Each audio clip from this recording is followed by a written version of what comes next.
तो हो ये रहा है कि बच्चों में भी फटीग आ गई है कि हम कब तक वेट करते रहें। तो अब जाकर वही बच्चे जो पहले कह रहे थे कि एग्ज़ाम पोस्टपोन करो, हम नहीं देंगे एग्ज़ाम जब अगर एप्टेक से करवाओगे, वो भी अब ये कहना शुरू हो गए हैं कि JKSSB on its own exam करवा ले, किसी और कंपनी से एग्ज़ाम करवा ले, लेकिन कम से कम एग्ज़ाम करवा ले। ये तो उन बच्चों का मामला जो उन्होंने अभी एग्ज़ाम देना है। अब वो जिनके एग्ज़ाम हो गए हैं वो अलग परेशान है। एक बाबू हमारे Jammu Kashmir public service commission के चेयरमैन हैं, वो आंध्र प्रदेश से आते हैं। आंध्र प्रदेश में नौकरी मांगने की उम्र 45 साल तक है, कई राज्यों में नौकरी मांगने की उम्र 55 साल है। और आपको यह भी मैं बताऊं कि यूनिवर्सिटी की मुलाजमत में 65 साल में आपकी रिटायरमेंट होती है और कई यूनिवर्सिटियों में भारत में 70 साल की उम्र में रिटायरमेंट होती है। तो इसका मतलब यह है कि जो आपका दिमाग है, जो आपकी सोच है, जो आपका काम करने का ये जो आपका हौसला है, ये किसी उम्र में खत्म नहीं होता। सरकार क्रूर नहीं हो सकती लोगों के साथ, सरकार जालिम नहीं हो सकती।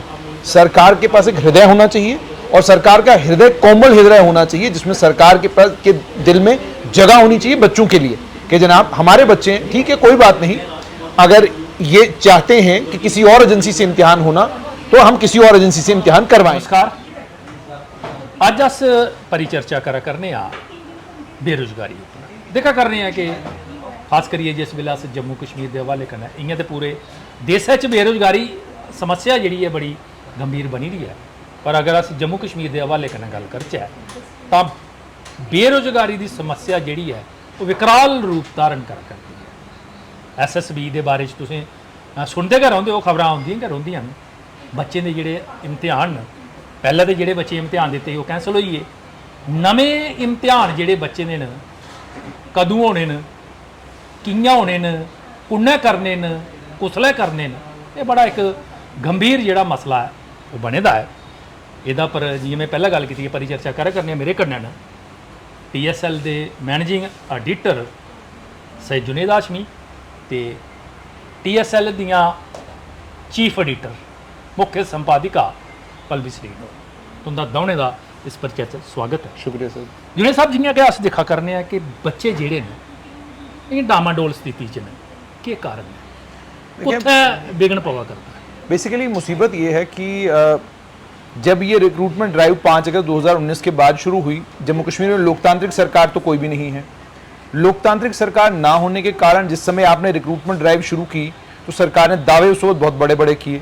सरकार ने कहा कि सबसे ट्रांसपेरेंट रिक्रूटमेंट ड्राइव होगी, एक्सेलरेटेड रिक्रूटमेंट ड्राइव होगी, हम जल्दी से जल्दी ये सारी रिक्रूटमेंट मुकम्मल करेंगे। उसके बाद लगातार पोस्टें उन्होंने रेफ़र करनी शुरू की, PSC को भी की, Jammu Kashmir service selection board को भी पोस्टें रेफ़र करनी शुरू की। और जब पोस्टें रेफ़र हुई, पोस्टें रेफ़र होने के बाद अब आपको उम्मीद क्या है कि भाई टाइम पर इम्तिहान होगा, आपने इम्तिहान लेने भी शुरू किए।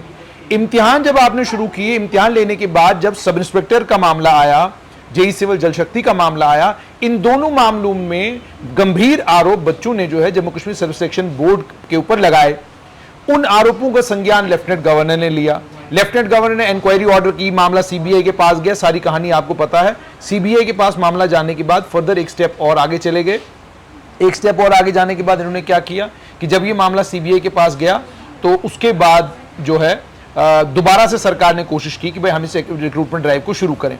एक नई कंपनी एप्टेक को लाया, कहा जी इससे इम्तिहान कराएंगे। बच्चों ने उस पर भी बवाल काटा, कहा जी ये कंपनी भी जो आपने लाई है फ्रॉड कंपनी है, इस कंपनी के ऊपर भी आरोप लगे, गंभीर आरोप लगे हैं, फलानी जगह पर इसने स्कैम कर दिया, फलानी जगह पर इसने स्कैम कर दिया। इन लोगों ने भी वो कहानी सरकार के, जब वो कहानी आई, सरकार ने एक डिसीजन ले लिया कि जी जब तक जम्मू कश्मीर लद्दाख हाई कोर्ट से फैसला नहीं होता तब तक हम इस रिक्रूटमेंट ड्राइव को आगे नहीं बढ़ाएंगे। जबकि Jammu Kashmir public service commission में रिक्रूटमेंट हो रही है, वहां कोई आरोप नहीं लग रहा, वहां कोई हंगामा नहीं हो रहा, वहां बिल्कुल खामोशी है। शोर सारा जो है वो Jammu Kashmir service selection board में है। अब इस समय स्थिति ये है, हालात ये हैं कि दो ग्रुप्स में स्टूडेंट्स बढ़ चुके हैं। एक वो स्टूडेंट्स हैं जो कह रहे हैं कि जी इम्तिहान कराओ, और दूसरे वो स्टूडेंट्स हैं जो कहते हैं जी एप्टेक से इम्तिहान नहीं कराओ, किसी और कंपनी से इम्तिहान कराओ। मेरा लेना देना दोनों के साथ नहीं, दोनों पक्ष जो है स्टूडेंट्स ही हैं, वो भी स्टूडेंट है, ये भी स्टूडेंट है, इनका अपना मानना, उनका अपना मानना। सवाल ये कि सरकार क्या कर रही है। अगर सरकार सीरियस होती है रिक्रूटमेंट ड्राइव को लेकर, तो सरकार ने जिस समय इस रिक्रूटमेंट ड्राइव को रोका, उसके रोकने के 15 दिन के अंदर अंदर सरकार फैसला लेती कि हमको करना क्या है। क्योंकि अगर आपके मन में और आपके दिमाग में बच्चों का भला है, उनका फ्यूचर है, उनका आने वाला कल है। तो आप रिक्रूटमेंट ड्राइव को इस तरीके से स्थगित नहीं करेंगे। आप ये नहीं कहेंगे कि ठीक है जी हमने नहीं करानी रिक्रूटमेंट, होने तो जब जम्मू कश्मीर लद्दाख हाईकोर्ट फैसला करेगी उसके बाद जाकर रिक्रूटमेंट ड्राइव शुरू करेंगे। आप ये नहीं कहते, आप ये कहते बच्चे हैं और आपको पता है हमारा भविष्य जो है, भारत जो है वो युवाओं का देश है। भारत युवाओं का देश है। जैसे चाइना को लेकर कहा जाता है कि चाइना में बुजुर्ग ज्यादा हैं और भारत में युवा ज्यादा हैं। तो जो युवाओं का देश है, जिन युवाओं ने कल आपकी सरकार बनानी है, जिन युवाओं ने कल आप वोट डालना है, उन्हीं युवाओं को अगर आप इस तरीके से डिसअपॉइंट करेंगे और एक सरकार इस एटीट्यूड के साथ काम करेगी कि भैया ठीक है कोर्ट से फैसला होने दो, हम उसके बाद जाकर कुछ करेंगे। कोर्ट ने आपको इम्तिहान कराने से नहीं रोका है, जो आपके इम्तिहान बाकी है उनको कराने से नहीं रोका, केवल 2 इम्तिहानों को लेकर कोर्ट ने आपको कुछ कहा है। तो इसलिए इसके चलते युवा जबरदस्त परेशानी में है, इस वक्त गुस्से में है, नाराज है और मिलते हैं फेसबुक के ऊपर, ट्विटर के ऊपर। मैं इनको देखता हूं क्योंकि आजकल का जो इनकलाबी आदमी है ना, अब आजकल इनकलाब जो सड़कों पर नहीं आता, अब इनकलाब जो है ट्विटर के ऊपर आ रहा है, वो फेसबुक के ऊपर आ रहा है। अब वहां आप आजाद है, गालियां दे किसी को कुछ भी कहें, कोई आपको पूछने गाछने वाला वहां पर है नहीं। तो वहां के ट्रेंड्स पढ़ने के बाद थोड़ा सा ये लगता है, और क्या लगता है, थोड़ा सा बहुत लगता है कि युवा जबरदस्त परेशानी का शिकार है इस वक्त। पलवी जी जियां कि अस दिखा करा करने आ कि SSB जी है वो जेडे इम्तिहान वो नहीं करवा करती, सरकार भी इस वक्त दिखा रही है कि हो सकता कि अगर अस कोई फैसला लैचे तो जेडे ये बच्चे न ये कोई और बवाल नहीं शुरू करी देन। तो क्या तुसेंगी लगता कि ये कारण है या कोई और कारण? बवाल तो हुआ था, बवाल उस टाइम हुआ था जिस टाइम एक दिन बाद एग्ज़ाम होना था, बच्चे सड़कों पे उतरे, प्रोटेस्ट किया और ये कहा कि अगर एप्टेक से ही इम्तिहान करवाने हैं तो हम एग्ज़ाम नहीं देंगे। उसके बाद ये भी कहा गया था, उसी टाइम आपको याद होगा प्रोटेस्ट हुआ था, कुछ बच्चों पे लाठीचार्ज भी हुआ था और ज़बरदस्त लगातार प्रोटेस्ट 1 हफ्ते से चल रहा था, बड़े सारे लीडर्स बीच में कूद गए थे और उस प्रोटेस्ट में रिपीटेडली ये कहा गया था एग्ज़ाम पोस्टपोन कर दें, हम एग्ज़ाम नहीं देंगे जब तक अगर एप्टेक कंपनी ही एग्ज़ाम करवाती है तो। अब क्योंकि कोर्ट में मामला चल रहा है और कोर्ट में मामला धीरे धीरे ही चलता है, आप सभी जानते हैं कि कोर्ट कचहरी का जो प्रोसेस है वो अपना ड्यू टाइम लेगा ही लेगा। तब हो ये रहा है कि बच्चों में भी फटीग आ गई है कि हम कब तक वेट करते रहें। तो अब जाकर वही बच्चे जो पहले कह रहे थे कि एग्ज़ाम पोस्टपोन करो, हम नहीं देंगे एग्ज़ाम जब अगर एप्टेक से करवाओगे, वो भी अब ये कहना शुरू हो गए हैं कि JK SSB on its own exam करवा ले, किसी और कंपनी से एग्ज़ाम करवा ले, लेकिन कम से कम एग्ज़ाम करवा ले। ये तो उन बच्चों का मामला जो उन्होंने अभी एग्ज़ाम देना है, अब वो जिनके एग्ज़ाम हो गए हैं वो अलग परेशान है। और एक तरफ से ये कंप्लीट सरकार बात करती है ना गुड गवर्नेंस की, good governance index, good governance, ये ट्रांसपेरेंसी लाएंगे। तो सबसे बड़ा टेस्ट ट्रांसपेरेंसी का यही था कि आपका एक एग्ज़ाम जब स्क्रैप हुआ उसके बाद आपने क्या सेफगार्ड्स बिल्ड किए ये इंश्योर करने के लिए कि दूसरा आपका जो रिक्रूटमेंट का प्रोसेस है वो आपका उस पर आपका दाग कोई ना लगे, उस पर सवाल कोई खड़े ना करे। अगर आप वो इंश्योर नहीं करवा पाए, अगर आप कॉन्फिडेंस बिल्डिंग नहीं करवा पाए बच्चों के बीच में, तो वो आपका टेस्ट था ना गवर्नेंस का, तो आप एफिशिएंट गवर्नेंस नहीं कर पाए इसका मतलब। और सरकार एक तरीके से तो फेल हो रही है ना इस मामले में कि आप लोगों में आपको कॉन्फिडेंस बिल्ड करना है, जो एस्पिरेंट्स है उनमें कॉन्फिडेंस बिल्ड करना है कि हम सही कर रहे हैं। कई बारी भी दिखने चाहता कि सरकार अगर कोई फैसला लेती है, ठीक है, अगर कोई 1200 या 1500 कोई हाशमी साहब पोस्ट निकलती है ते बच्चे ते इन्ने गै लगने ने जिन्ने लगने, जेडे बच्चे रही जंदे न ते फिर बवाल शुरू हो जाता है। और वो बवाल दे विच गै उस जेहड़ी खड़मली पौंदी है उहदे विच कई राजनीतिक पार्टियां भी उहदे च शामिल हो जांदियां। ते क्या तुसें लगदा कि जिल्लै राजनीति इन्हें बवालने चाहुंदी है तो सरकार भी अपना हाथ पीछे खींचती है? देखो मसला ये है कि मैं राजनीति के बारे में तो नहीं कहूँगा, कि इसमें कोई शक नहीं कि जब नेशनल कॉन्फ्रेंस, PDP और बाकी तमाम जितने भी विपक्षी दल हैं, जब ये सड़क पर उतरे और पहली बार कदछौनी में एक प्रोटेस्ट हुआ और कैंडल लाइट मार्च हुआ, सरकार ने, मुझे नहीं लगता, क्योंकि आप जानते भी हैं कि इस सरकार का एक एटीट्यूड भी है कि जहाँ पर सरकार ये देखती है कि जो विपक्ष सारा इकट्ठा हो गया, और सरकार को भी ये पता था कि जो विपक्ष इकट्ठा हुआ ये 2-4 दिन के लिए हुआ है, इनके दिल में कोई हमदर्दी आई हो स्टूडेंट्स के लिए, उसके बाद कोई नहीं निकला, उसके बाद कोई नहीं निकला। हमदर्दी सिर्फ इस चीज के लिए थी, कोई जड़ियां विपक्षी पार्टियां ना कुसा दी उसके बाद में कोई स्टेटमेंट नहीं सुनी। उनको स्टेटमेंट देने की जरूरत ही नहीं है। स्टेटमेंट इसलिए वो नहीं देंगे क्योंकि सारे पक्ष वाला दल हो जो सत्ता में सत्ताधारी हैं, सत्ताधारियों को भी स्टेटमेंट देने की कोई जरूरत नहीं, विपक्षियों को भी कोई स्टेटमेंट देने की जरूरत नहीं। उमर अब्दुल्ला कश्मीर की एक बड़ी मशहूर दरगाह है, उसके बाहर योगा जिस दिन योग दिवस था, योग दिवस वाले दिन वहां बाहर योगा हुई उसके ऊपर उमर अब्दुल्ला का स्टेटमेंट आ गया। अन्य कोई और भी चीज जो धर्म से जुड़ी हुई हो, जो जात से जुड़ी हुई हो, जो किसी भी तरीके से किसी उत्पाद से जुड़ी हुई हो, उसके ऊपर आपको सभी लोगों के स्टेटमेंट फौरन मिल जाएंगे। लेकिन युवाओं के ऊपर, स्टूडेंट्स के ऊपर, उनके इम्तिहान के ऊपर, उनके रिक्रूटमेंट के ऊपर आपको स्टेटमेंट नहीं मिलेंगे। और इसके लिए ये नेता जिम्मेदार नहीं है, इसके लिए सागर साहब, इसके लिए युवा खुद जिम्मेदार हैं। आप ट्विटर के ऊपर चले जाइए, आप फेसबुक के ऊपर चले जाइए, जितना टाइम यंगस्टर्स धर्म, जाति, अनाप शनाप, जो बाइडन, अमेरिका, फलाना ढमकाना, जितना वक्त बच्चे इन तमाम चीजों के ऊपर जाया अपना करते हैं, इसका 5% वक्त भी वो अपनी रिक्रूटमेंट को लेकर, अपनी रिक्रूटमेंट ड्राइव को लेकर, अगर वो 5% वक्त भी उस पर लगाएं तो ऐसा संभव नहीं है कि सरकारें उनकी सुनेंगी नहीं। नेताओं को पता है कि ट्रेंडिंग क्या है, नेता जानते हैं कि recruitment is not an issue, नेता जानते हैं कि नौकरी मिलना नहीं मिलना इससे कोई बवाल नहीं होने वाला। आपने देखा, आप एक गांव में गए, आपने देखा महिला के पास चूल्हा नहीं, महिला के पास बिजली नहीं, महिला के पास मकान नहीं, महिला के पास स्वच्छ भारत नहीं, महिला के पास पीने का साफ पानी नहीं, महिला के पास वहां पर सड़क नहीं। आपने जाकर देखा डूडू बसंतगढ़ की तरफ हम जाते हैं, डूडू बसंतगढ़ की तरफ रास्ता नहीं, और उसके बाद डूडू बसंतगढ़ की तरफ रास्ता नहीं है, उस पर जब हम स्टोरी करते हैं, एक बीजेपी के नेताजी फोन करके कहते हैं जी आप भी नेता बन गए। इसका मतलब यह है कि उनको भी समझ है कि ना डेवलपमेंट पर बात करने दो किसी को, ना रिक्रूटमेंट पर बात करने दो किसी को, ना जो लोगों के मुद्दे उस पर बात करने दो किसी को। चुप करवाओ सबको, इनको बोलो इस पर बात नहीं करनी है। बात किस पर करनी है? बात करनी है हमको धर्म के ऊपर, समुदाय के ऊपर बात करनी है, हमको क्या कहते हैं उन चीजों के ऊपर जो मेरे और आपके मुद्दे नहीं हैं। और जब हम इन चीजों के ऊपर बात करेंगे, इसका फायदा यह होगा कि हम सरकार से सवाल नहीं पूछेंगे, हमें सरकार क्या कर रही है हमें कोई लेना देना ही नहीं, और सरकार को भी पता है कि ये सवाल तो हमसे कोई पूछने आएगा नहीं, इस पर कोई गंभीर नहीं है। और आपको, जैसे मैंने आपको कहा कि जिन स्टूडेंट्स ने सिलेक्ट होना है, जो स्टूडेंट्स रात दिन मेहनत कर रहे हैं, खुद आपने कहा उनकी तादाद बहुत थोड़ी है, 1800 बच्चों ने लगना है सब इंस्पेक्टर, लेकिन इम्तिहान कितने देंगे? 1.5 लाख। तो 1.5 लाख ने अगर इम्तिहान देना तो सिलेक्ट कितनों ने होना? 1800 ने, वो तो 2000 भी नहीं हुए। तो इसका मतलब क्या हो गया? 1,48,000 बच्चा ऐसा है जो लाइन में बेचारा खड़ा है। ठीक है, अब जैसे देखने को भी मिला कि सिलेक्टेड कैंडिडेट्स जो बार बार कह रहे थे कि हम सिलेक्टेड कैंडिडेट्स हैं, जब लिस्ट क्रैक हुई उनका ये कहना था कि ये जो नहीं सिलेक्ट होते इनकी तादाद बहुत ज़्यादा है, इसलिए शोर बहुत ज़्यादा कर पाते हैं और हमारी कोई बात सुनता नहीं है। यही मामला आज से पहले जो है JKPSC में भी बनता था जब KS के एग्जाम्स होते थे, अभी नहीं बन रहा लेकिन पहले बनता था। जब KS के एग्जाम्स होते थे इसी तरीके से वो लोग जो लिस्ट में रह जाते थे, 1 नंबर से रह जाते थे या 2 नंबर से रह जाते थे, वो भी यही कहते थे कि धांधली हुई है, ये चीज़ ठीक नहीं हुई है, ये प्रोसीजर फॉलो नहीं किया गया है। लेकिन कितने टाइम उसको सीरियसली लिया गया?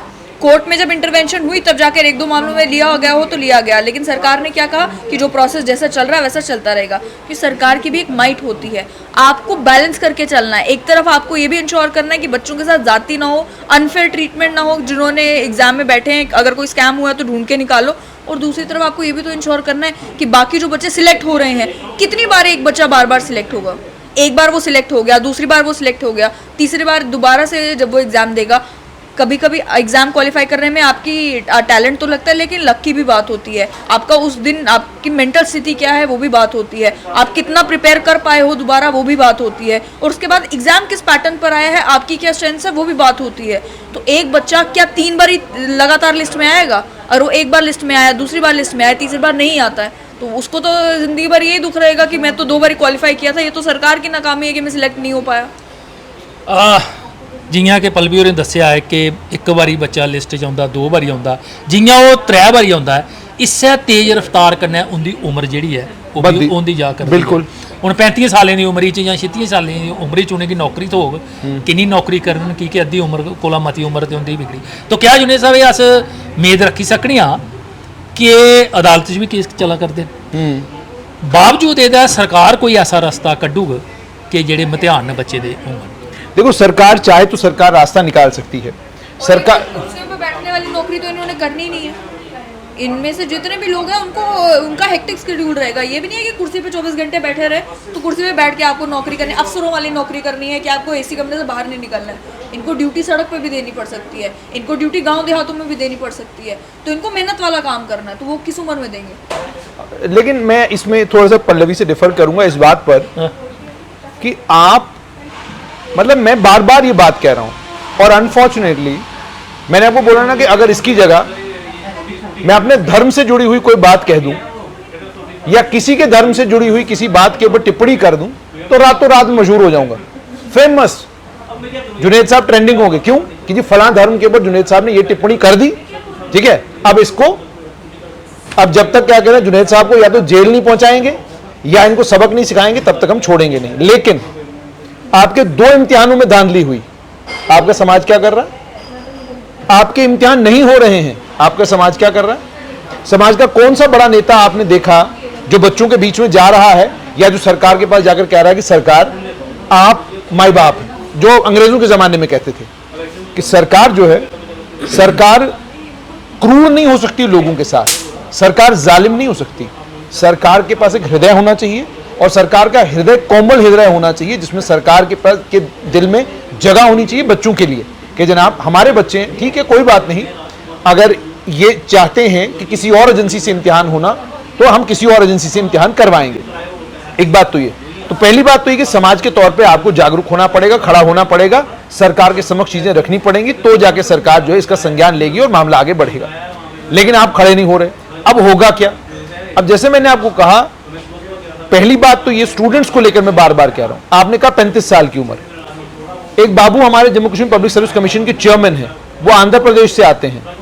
आंध्र प्रदेश में नौकरी मांगने की उम्र 45 साल तक है, कई राज्यों में नौकरी मांगने की उम्र 55 साल है। और आपको यह भी मैं बताऊं कि यूनिवर्सिटी की मुलाजमत में 65 साल में आपकी रिटायरमेंट होती है और कई यूनिवर्सिटियों में भारत में 70 साल की उम्र में रिटायरमेंट होती है। तो इसका मतलब यह है कि जो आपका दिमाग है, जो आपकी सोच है, जो आपका काम करने का ये जो आपका हौसला है, ये किसी उम्र में खत्म नहीं होता। आप देखें फौज के जितने भी हमारे रिटायर आते हैं, ये लोग मुझे लगता है कोई 42 साल की उम्र में आ रहा है, कोई 50 साल की उम्र में आ रहा है, कोई किसी उम्र में आ रहा है, उसके बाद भी वो काम करते रहते हैं, घर तो बैठता कोई भी नहीं। 60 साल की उम्र में आप कहते हो, 65 साल की उम्र में एक आदमी को आपने मेडिकल कॉलेज में प्रोफेसर लगा दिया, लेकिन आप कहते हो कि 35 साल के बाद जो है कोई भी नौजवान जो है वो सरकारी मुलाजिमत मांगने के लिए हमसे ना आए।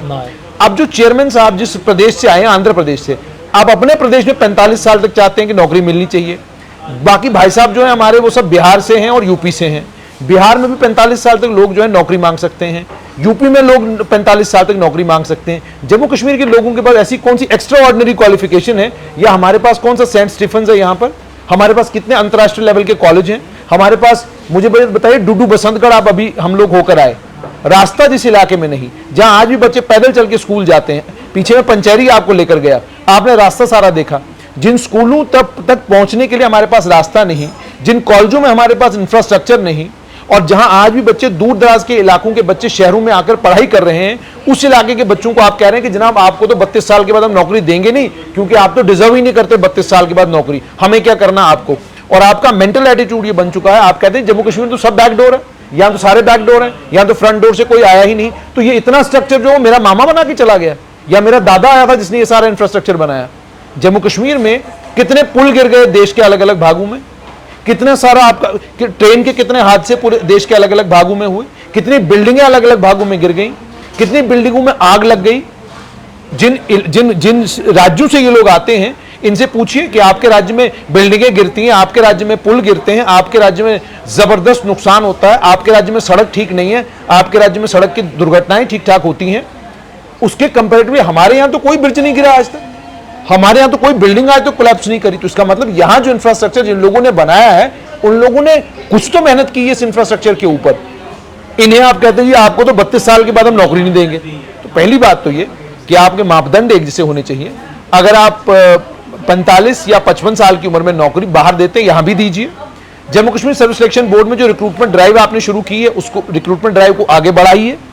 और नंबर 3 और सबसे इंपॉर्टेंट चीज, सरकार को कोमल हृदय के साथ इन बच्चों के बारे में सोचना चाहिए। अभी कोई प्रोटेस्ट कर रहा है, कोई चीज आपके सामने रख रहा है, आप उसको एनालाइज करो ना, बच्चों को कन्विंस करो ना कि भाई जो आप कह रहे हो वो गलत है। बच्चे कन्विंस होते हैं ना, हमारे ही बच्चे हैं ना, ये कन्विंस तो हो सकते हैं, लेकिन ये नहीं किया जा रहा। तो यही अनफॉर्चुनेट है। और मैं अंत में यही कहूंगा कि सरकार को चाहिए, जो मापदंड बाकी देश भर में है, जो एज क्राइटेरिया बाकी देश भर में है, जो कंपनियां बाकी देश भर में इम्तिहान करा रही हैं, वही मापदंड यहां पर लागू करिए, उन्हीं कंपनियों को यहां पर लाइए। अगर वो वहां इम्तिहान करा रही हैं, वो यहां भी इम्तिहान करा सकती हैं। बहुत बहुत शुक्रिया। जियां कि जुनेद होरें आख्या कि सरकार गी कोमल हृदय कन्नै यानी कि कोमल दिला कन्नै सोचना चाहिए और मापदंड जेह्ड़े न कि जम्मू कश्मीर हुण रियासत नहीं है यूटी बनी चुकी दी है बाकी जेह्ड़ियां स्टेटां न जां जेह्ड़ियां रियासतां न जां यूटीस न उत्थे जेह्ड़े मापदंड अपनाए जा करदे न उ'ऐ इत्थै मापदंड अपनाए जान तां कि जेह्ड़े इत्थूं दे बेरोजगार न उ'नेंगी भी कोई रोजगार थ्होई सकै।